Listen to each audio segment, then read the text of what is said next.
Así recibiron os traballadores de Ence o alcalde de Pontevedra cando este trataba de saír do concello. Miguel Anxo Fernández Lores, acompañado de algúns dos edís do goberno local, foi recibido entre berros e insultos.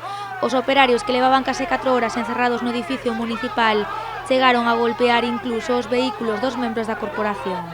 Vai haber un conflito de moita envergadura que non vamos a deixar de mobilizarnos e que evidentemente é unha situación non desexada, pero o que non vai a suceder é que se peche Ence sin que haxa un conflito duro e combativo. Que se preparen, Pontevedra vai a ser un campo de batalla. Os operarios de Ence aseguran que a loita é o único camiño para conseguir a permanencia da fábrica en Lourizán e creen que o goberno está levando a cabo unha caza para destruir os postos de traballo. Si pensan que coa aprobación da Lei do Cambio Climático vai a rematar esta loita, están moi equivocados.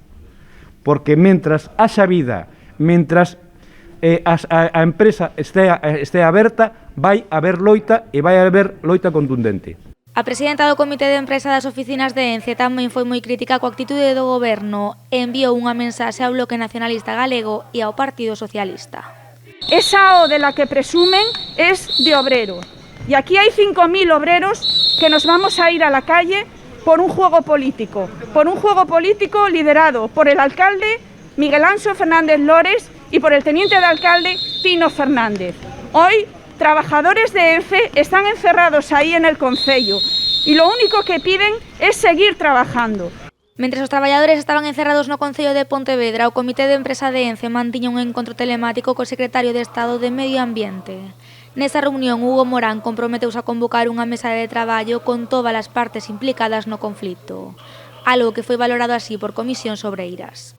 Nós non vamos a participar en maniobras de distracción, en ninguna, nin nas maniobras de distracción que crean os partidos políticos, nin nas maniobras que están a facer os amigos dos partidos políticos e os colaboradores desos partidos políticos que queren destruir emprego.